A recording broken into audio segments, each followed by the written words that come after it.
Hello everyone, welcome back to our channel podcast Get to Know. Dan kali ini kita kedatangan tamu yang spesial tentunya, Shirley. Halo semua. Oke, Shirley ini adalah mahasiswa UNP tentunya. Pendidikan ya Shirley? Ya betul. Pendidikan bahasa Inggris. Shirley ini baru balik dari Malaysia ya? Baru balik ya? Bulan Februari Februari kemarin.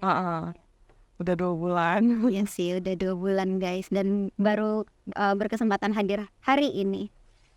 Kita santai aja lah ya. Boleh. Ini adalah anak IISMA yang kesekian sebenarnya. Karena sebelum-sebelumnya kita juga udah ngundang anak-anak IISMA. Terus, tapi tentunya kita masih kepo ya, pengen tahu gitu. Kayak pengalaman tiap orang kan pasti beda-beda ya. Of course, pasti beda ya. Iya, terus Shirley di mana sih kampusnya? Sama nggak sama yang sebelumnya tuh ada di Malaysia, ada Bang Dion gitu. Ya aku lihat ada Bang Dion. Nah, aku beda nih sama Bang Dion. Kalau Bang Dion tuh di University Science Malaysia. Kalau aku tuh di UKM, University Kebangsaan Malaysia. Gitu. Beda juga tempatnya nih. Kalau aku tuh di Selangor, dekat KL. Gitu. Dekat pusat ibu kota. Ya betul. Nah, dari mana ya kita mulai ya? Dari pengalaman di persiapan kali ya? Ada yang Boleh. menarik nggak? Boleh. Aduh, I have a lot of story to tell you about this. Jadi, Ready to listen to you. oke, of course. Aku mau mulai dari pengalaman aku ISMA tuh mulai dari mana sih? Oke. Nah, jadi long story short, aku itu daftar ISMA itu 2 kali. Nah, jadi percobaan pertama itu aku di semester 4. Nah, itu Ditolak. ya, I don't realize aku banyak kurangnya waktu itu. Nah, jadi aku akhirnya coba lagi tahun depannya. Nah, Sering. di semester 5, semester berapa tuh ya? 6. Oh iya. 6. Semester 6 berangkatnya semester 7. Itu aku cobain semester 6 dengan berdarah-darah. Karena waktu itu aku daftar ISMA-nya agak memaksakan diri waktu itu. Karena dari awal aku pikir kan di semester 4 itu aku gagal. And then berarti aku harus ISMA-nya di semester depannya lagi, di kecepatan terakhir di semester 6 gitu kan. Which is sangat hektik karena waktu itu harusnya di semester 7, semester berangkat ISMA itu kan aku harus PL ya. Kalau mahasiswa pendidikan kan harus ke sekolah ngajar gitu. Nah, aku pikir waktu itu karena aku niat ISMA dan aku nggak ingin mengacaukan studiku gitu. Jadi aku kayak sedikit memaksakan studinya lebih cepat gitu. Jadi di semester 5 aku ambil mata kuliah pedagogik yang mata kuliah wajib untuk guru. Terus di semester 6-nya aku ambil PL, 1 semester lebih cepat. Itu kayak sangat gambling dan kayak harusnya itu sangat sangat mengkhawatirkan ya, karena harusnya tuh anak pendidikan semester 7 baru PL. Idealnya semester 7. Tapi aku cepetin karena aku berharap semester 7-nya aku berangkat ISMA. Itu dengan harapan itu doang. Dengan harapan itu doang, itu gambling banget. Itu tidak boleh ditiru ya adik-adik, ya Allah. Jangan ditiru kayak gitu. Terus Berarti keren ya. Nah kayak aku pasti lulus sih gitu. itu berdoa aja. Oke. Jadi di semester 6-nya aku PL sendiri. Waktu itu aku PL di SMA 1. Cukup hektik juga karena itu SMA lumayan gede ya. Sama satu ladang. Terus turns out aku PL-nya sendirian. Karena semester 6 ya. Semester genap yang jarang banget mahasiswa PL. Jadi aku sendirian, benar-benar tunggal mahasiswa PL di SMA 1. Biasanya rombongan nih. Biasanya rombongan, ada temennya. Ini aku kayak sendirian doang. Jadi kayak gitu. Bersyukur banget waktu itu aku dapat murid-murid yang bisa jadi teman juga, yang alhamdulillah seru ada temennya, yang kayak nggak susah itu banget, tapi tetap berdarah-darah karena sambil PL di semester 6 itu sambil nyiapin anak-anak untuk ujian waktu itu bulan Februari, around Februari. Nah, itu aku sambil nyiapin ISMA. Waduh.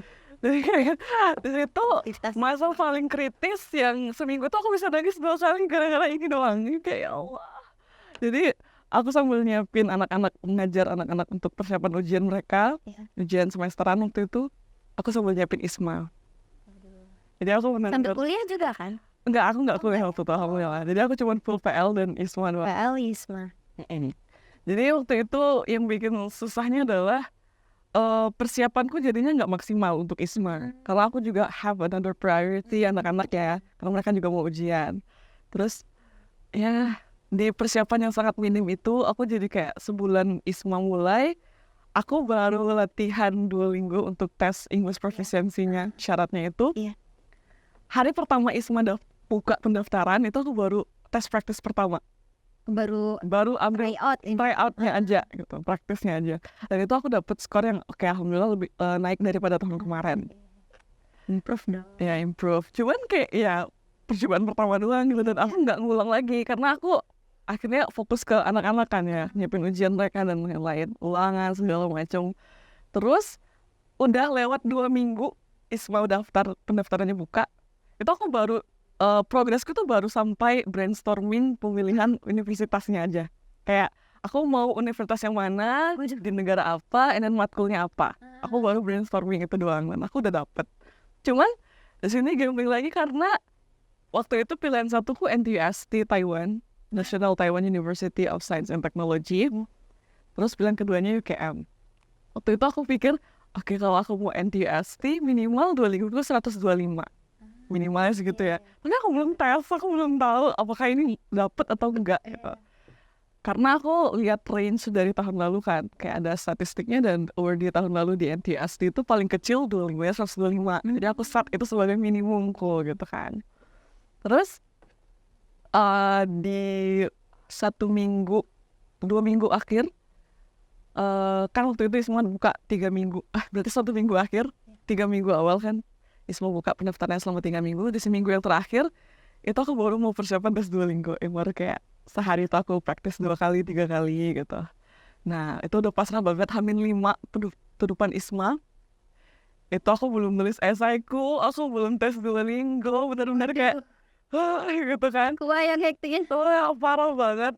Terus aku udah pasrah yang kayak ya Allah, pokoknya aku udah latihan semampuku, udah di in my pasrah era moment gitu ya. Kayak jadi sudah, ya Allah yang penting aku nyoba aja gitu. Aku gak mau nyesal kalau gak nyoba gitu kan. Terus hari itu aku ingat banget, hari Kamis, aku lagi ngajar siang-siang di kelas IPS 2. Aku ingat banget anak-anaknya. Ingat banget ya. Jadi aku lagi ngajar, and then waktu itu mereka lagi latihan, baru aku cek HP-ku, cek notifikasi, and then aku dapet popping up gitu, pesan, "Tahu ISMA diperpanjang, extend 1 minggu." Saya, loh, ISMA extend 1 minggu, ya Allah ini rezeki, alhamdulillah Allah kasih waktu lagi lebih panjang buat aku persiapan kan. Nah di situ aku ingat banget hari Kamis, aku latihan full, Jumat Sabtu Minggu, hari Minggu jam 3 subuhnya aku take Duolingo. Subuh banget, karena supaya hilang noise kayaknya, karena aku di kos dan rame gitu kan. Jam 3 subuh itu aku take Duolingo, dan agak panik juga karena ada 2 kali ayamnya berkokok ya. Ada suara ayam berkokok 2 kali. Kayak Nggak boleh ada noise. ya kalau ada noise kan invalid gitu kan. Sedangkan aku ran out of time yang nggak punya waktu panjang lagi, dan kayak Allah tolong ya Allah gitu kan. Terus 2 hari kemudian keluar nilainya di luar ekspektasi, ternyata udah 135. Wah, alhamdulillah banget. Kayak aman dong aku pilih NTST sama UKM. Baru aku daftar, dan tulis esainya 3 hari. Menurut saya itu juga lucu banget, karena kan ada 4 soal, aku ngerjainnya 3 hari, dan aku di 3 hari itu aku ngerjainnya sambil jalan-jalan.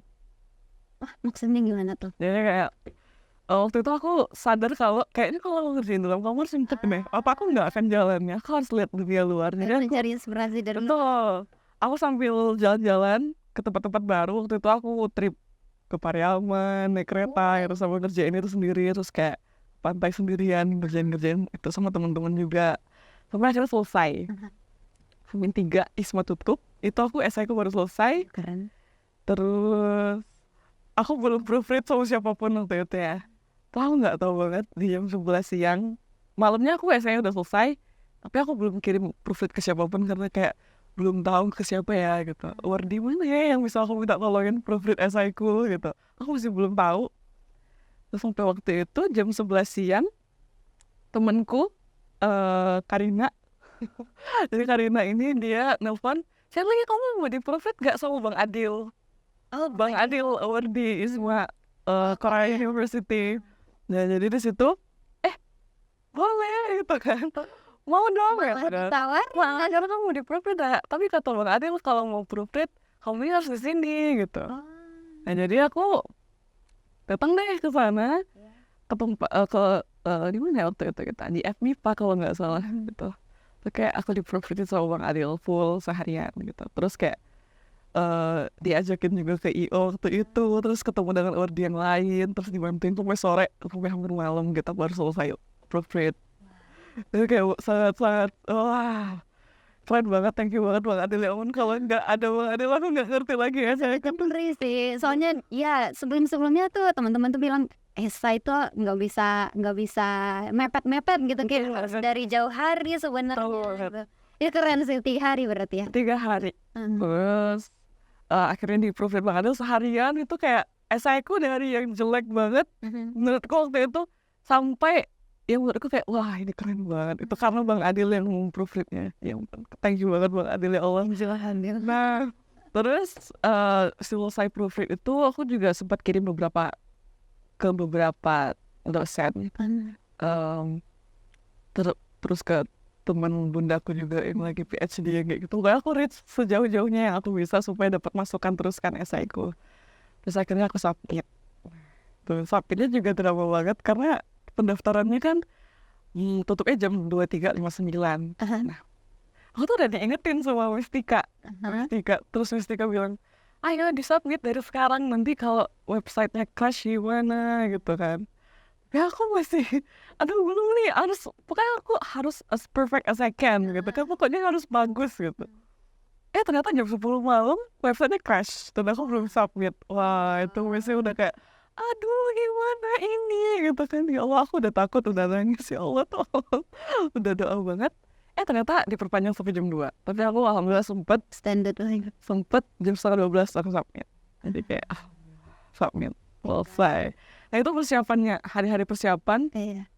pas submit sangat drama banget. Dan kayak aku kalau disuruh ulang lagi masalah itu kayak gak mau deh, sama banget, ya Allah capek banget, draining. Nah itu pas submit kayak oke, sudah satu step. So aku udah lost ekspektasi, aku udah rendah Udah kan. pasrah aja. Ya udah ya Allah kalau yang penting aku udah daftar gitu. Tahu-tahu dapat pengumuman lolos wawancara gitu, dapat jadwal. Kayak, wah kok bagus gitu ya.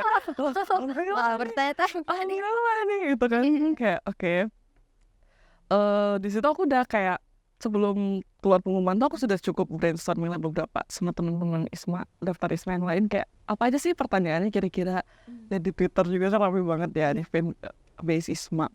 Terus aku sempat catat-catat sedikit jawabanku, kira-kira kalau ditanya ini aku mau jawab apa ya, yang gimana caranya aku nge-branding diri aku tuh seperti apa ya gitu. Nah terus iya aku tulis aja, nggak aku kasih tahu ke siapapun dan nggak aku praktekin ngobrolnya gimana. Benar-benar kayak cuma di otak aja tulis, kayak oke, ingat Nyusun saya. skenario di otak. Iya itu skenario di otak aja yang aku nggak praktekin gimana jawabnya. Sampai hari itu dapat pengumuman hari Jumat, pengumuman ISMA interviewnya. Hari pertama interviewnya kan hari Minggu ya. Jadi kayak 5 atau 6 hari gitu, hari Minggu sampai hari Kamis kalau nggak salah. Itu pas awal-awal puasa, sebelum puasa banget. Jadi aku waktu itu dapet interviewnya itu hari Kamis awalnya. Hari Kamis tanggal 27 aku ingat banget. Hari Minggu tanggal 19 hari pertama interviewnya. Tanggal 27 aku dapet. Waktu itu aku dapet tanggal 27 hari Kamis, hari pertama puasa banget, jam 4:30 sore. Itu aku ingat. Ngabuburit. Ya, jadi kayak berarti nanti Ngabuburitnya wawancara. si interviewnya ini bakal ini kayak jam-jam santainya deh, atau jam-jam nungguin buka puasa. Pasti capek, gak mood. Aku susun strategi ini gimana caranya aku bisa bikin dia amazed nih sama personality-ku gitu.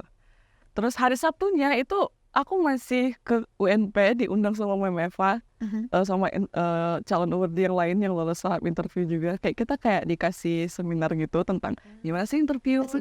Iya betul.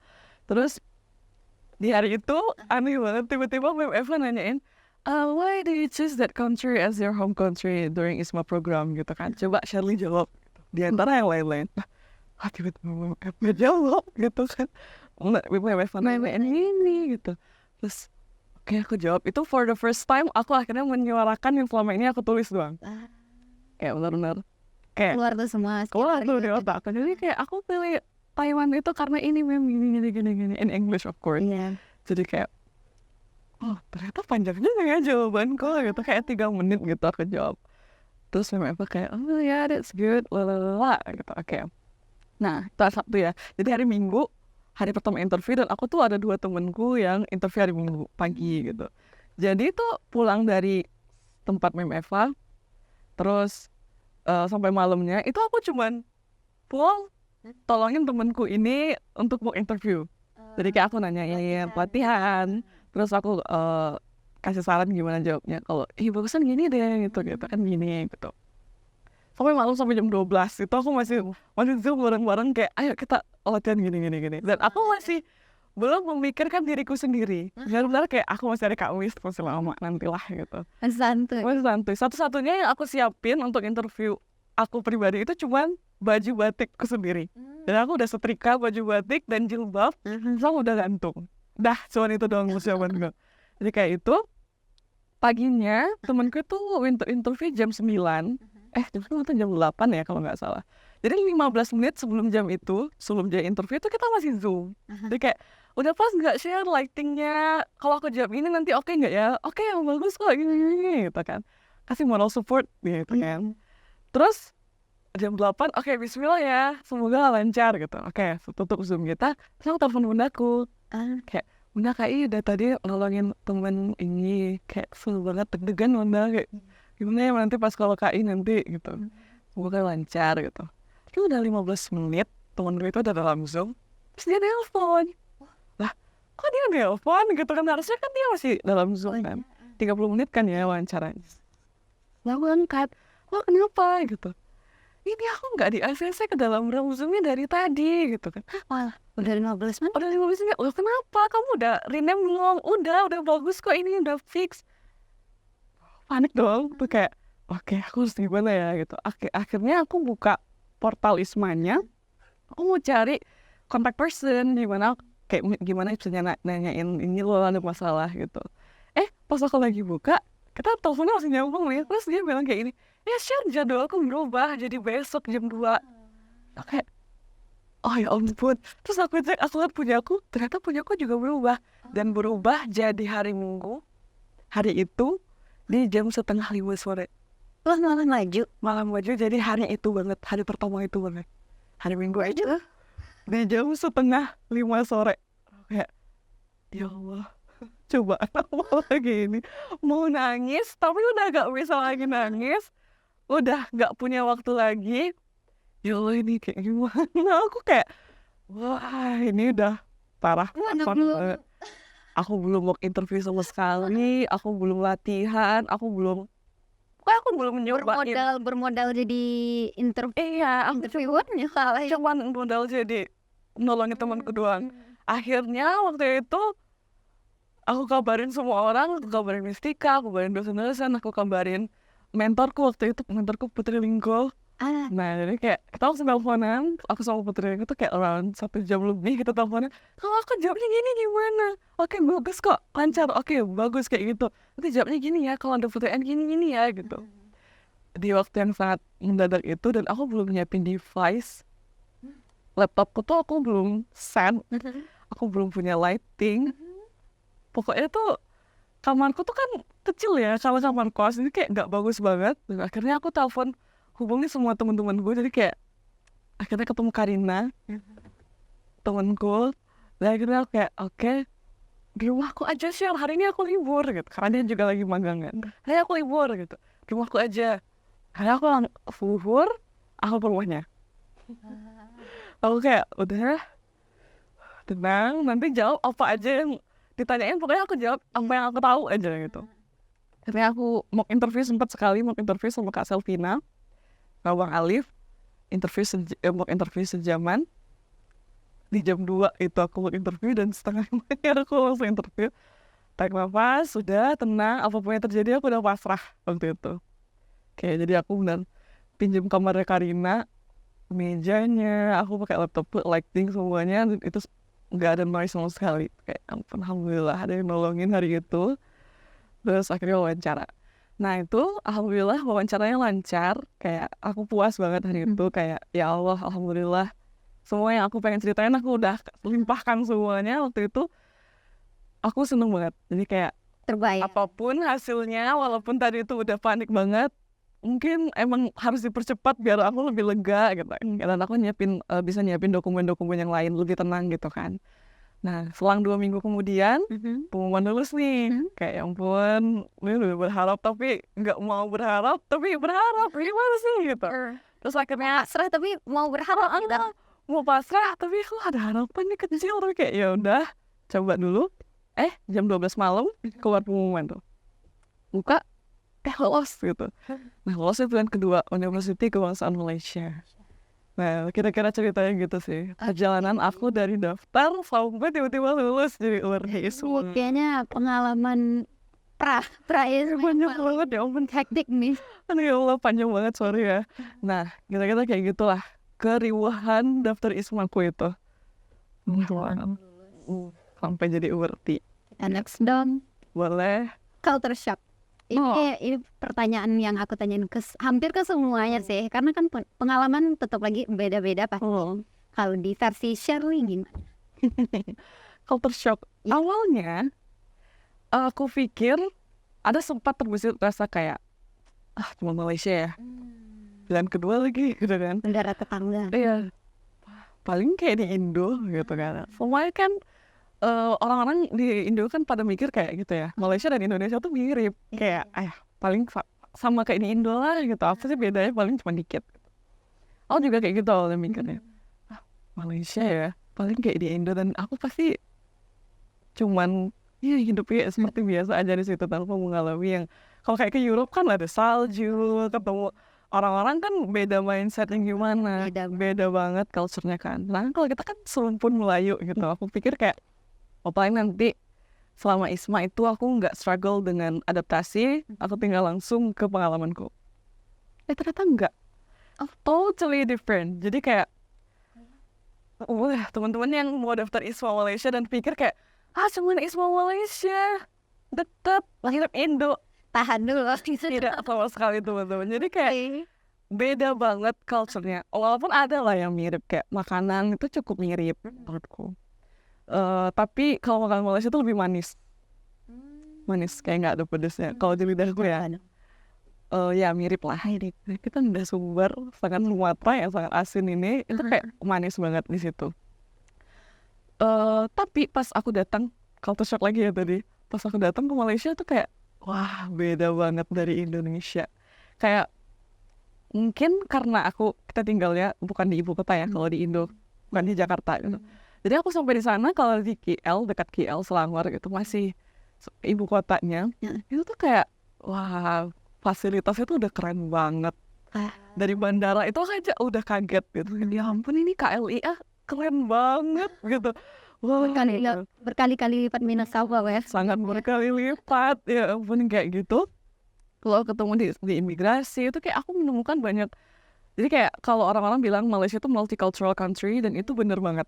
Jadi di Malaysia itu ada 3 etnis utama kan ya, Chinese, Indian, sama Melayu.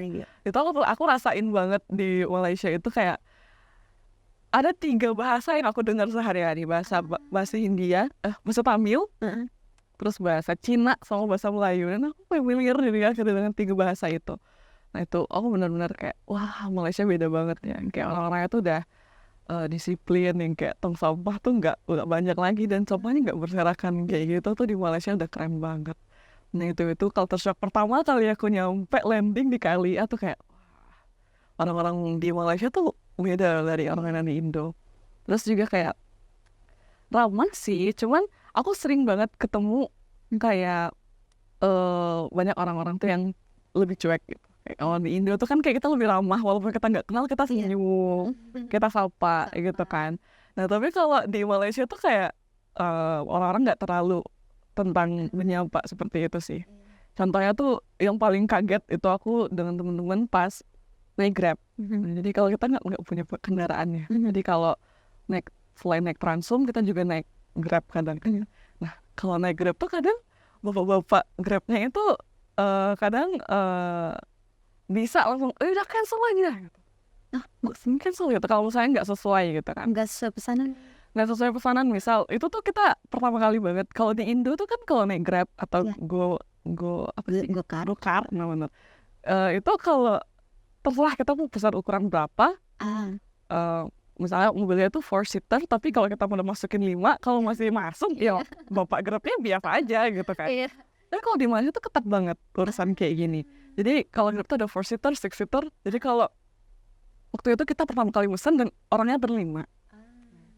Kita pikir itu lah 4-seater aja kan lebih murah dan kita pasti bisa masuk kok gitu. Tahu-tahu pas bapaknya lihat pulang gitu kan. Ada 5 gitu Pak Cik gitu. Terus kayak tak boleh berlima gitu. Tak boleh, mesti 4. Kalau nak berlima kena pesan 6-seater lah gitu kan. Kayak, terus bapaknya kayak oke lah gitu. Akhirnya kita ngalah gitu kan. Akhirnya berempat doang gitu.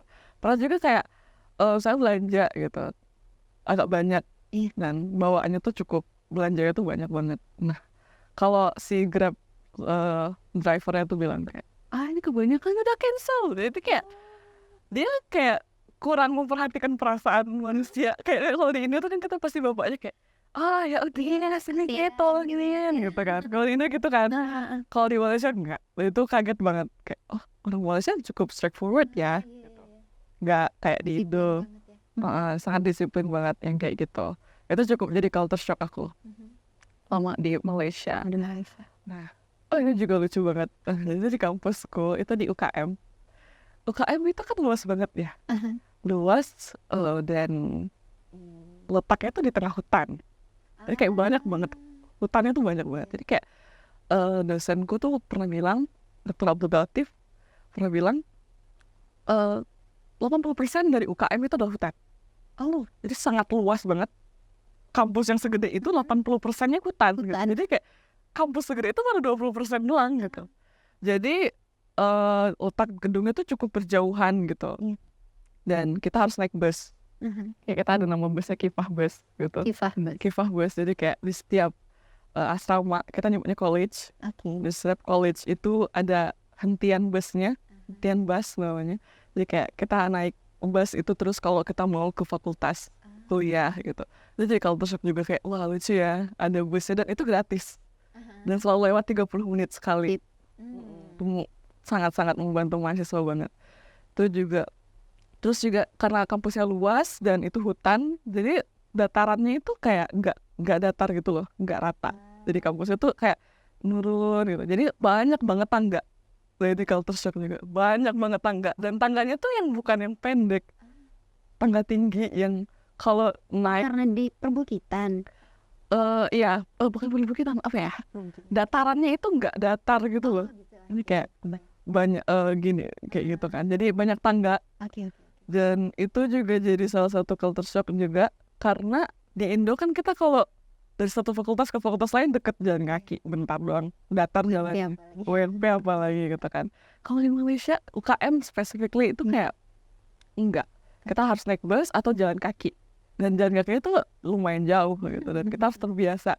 Itu juga awal-awal olahraga. sangat olahraga. Apalagi kita tuh ada satu tangga, kita nyebutnya sampai nyebut itu tangga kematian karena tuh jauh, capek banget, harus lewatin kayak pohon-pohon, hutan, dan tangga itu lama gitu. Pasti sesak napas kita lewat situ dan itu awal-awal itu susah banget adaptasi untuk hal itu. Nah selain menghadapi tangga, kita juga menghadapi monyet. Karena hutan tadi. Jadi di UKM itu monyetnya banyak banget, ada 4 jenis monyet. Nah itu juga harus kita hadapin. Jenisnya lagi. Aduh banyak banget. Kayak suara-suaranya tuh kadang di depan kamar, tiba-tiba nongol di jendela monyetnya. Itu kayak wah itu pengalaman lucu banget. Aku sampai 2 kali monyetnya mau masuk ke dalam kamarku kayak karena aku lupa nutup jendela. Hutan berarti. Betul, kayak masih banyak binatang-binatang buasnya tuh buas not really lah, tapi kayak monyet. Tapi kan itu di dekat dengan pusat kota ya, dekat dengan ibu kota, tapi banyak hutannya.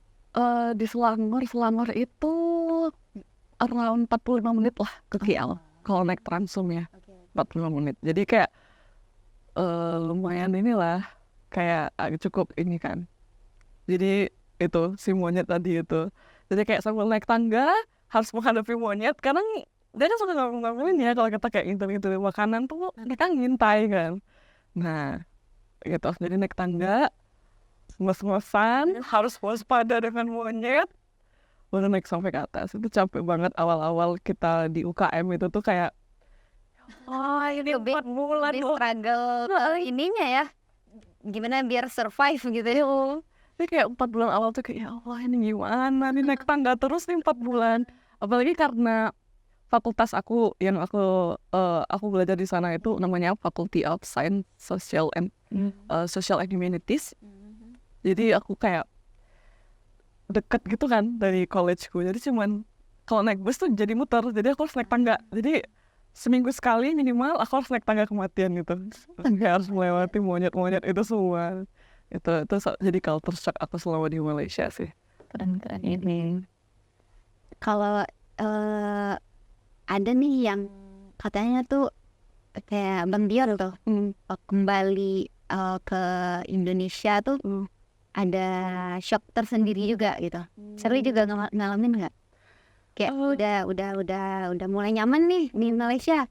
Terus pas balik ke Indo, nah ngalamin nggak tuh? Oh iya lah ngalamin banget ya. Pas pulang ke Indo tuh kita jadi reverse culture shock ya. Oke. Jadi kayak kita udah terbiasa dengan kemalaysiaan ini semua gitu kan. Pas sampai Indo itu benar-benar baru banget landing, baru sampai di bandara Suta gitu ya. Kita baru mau tap paspor nih, baru masuk imigrasi. Udah asing banget rasanya dengan orang ngobrol bahasa Indonesia. Walaupun kayak kita sehari-hari di asrama sesama Isma Wardi kita juga ngobrol pakai bahasa Indonesia sih. Tapi kayak kalau di tempat umum di ruang publik itu kita kayak biasanya tuh denger bahasa Chinese gitu kan, Melayu, India gitu. Dan kita tuh udah familiar banget. Sampai di Indo denger orang ngobrol bahasa Indonesia tuh kayak kok kita udah balik gitu kan, kayak lah udah nggak denger lagi nih bahasa Malaysia. Biasanya kita tuh udah beberapa frasa bahasa Malaysia tuh kita udah jago nih, udah sering pakai kayak tandas kak mana gitu, atau kayak jap nak pergi surau dulu gitu. Kayak gitu kan. Sampai di Indo aku nak tandas dulu gitu. Tak ada lagi tandas, kayak cuma toilet tak ada tandas. Kayak ya ampun, udah kayak tulisannya tuh bukan tandas lagi, toilet gitu. Aku nak surau dulu gitu. Tak ada lagi surau, musola. Tak ada lagi. Tuh, itu awal-awalnya kayak gitu. Tentang budaya Indo dan lain-lain tuh cukup cepat lah adaptasinya, kayak karena balik lagi kan. Cuman kayak yang tadi paling bahasa itu lucu ya, kayak tiba-tiba bahasa Indonesia nggak ada lagi Malaysianya. Nah, tapi yang paling menurutku yang jadi pengalaman yang paling berat itu tuh pas post Isma depressionnya. Jadi kayak setelah Isma kita kan nggak bisa ngumpul bareng lagi ya sama Ordi. Kita cuma 20 orang, kita sedikit banget dan kita sangat bonding waktu itu. Jadi kita cuma punya waktu 2 hari waktu itu untuk ngumpul di rumah satu teman kita di Jakarta. Dan itu tuh udah nggak full team, jadi kayak udah tinggal dikit gitu. Kayak udah, ini kita mau pisah ya gitu, kayak udah Allah gimana ya. Karena kayak selama ini kan kita 24 jam bareng terus kan. Mau jam 3 malam kita ke kamarnya kayak ya aku ke kamarnya ya gitu, masih bisa gitu. Dan kan nggak bisa lagi karena kita harus pulang ke daerah masing-masing kan. Dan kita tuh daerahnya jauh-jauh banget. Dan gimana ya gitu, kayak bener-bener dari seminggu, 2 minggu, sebulan sebelum kita pulang tuh pun udah kerasa post Isma depression itu kayak ya Tuhan, nanti kalau kita pisah gimana gitu kan. Terus sampai akhirnya kita mau nggak mau satu persatu kita pulang. Itu kita nangisan banget yang kayak ada sehari itu gantian kan pulang satu gitu. Jadi kayak itu siklus kehidupan kita, sehari itu cuman ngobrol, main sama-sama, satu pulang lagi rame-rame, terus nanti balik lagi ngobrol lagi, nonton lagi, terus kayak pulang lagi nangis lagi rame-rame, sampai akhirnya aku pulang. Kayak, wah, apalagi pas di atas pesawat pulang ke daerah kan ya. Berasa banget ya sih. Biasanya aku naik pesawat rame-rame Kayak sendiri. sendiri gitu, kayak susah banget. Kayak aku harus recovery tentang kayak harus menerima kenyataan kalau aku tuh udah nggak bisa sama-sama lagi, kita harus LDRan lagi. Itu kayak sekitar sebulan lah aku baru bisa move on dari teman-teman yang lain tuh kayak sebulanan. Sekarang pun kita masih kayak suka flashback, bikin story tuh kayak dulu pas di Malaysia gini, aku temen kalian gimana gitu.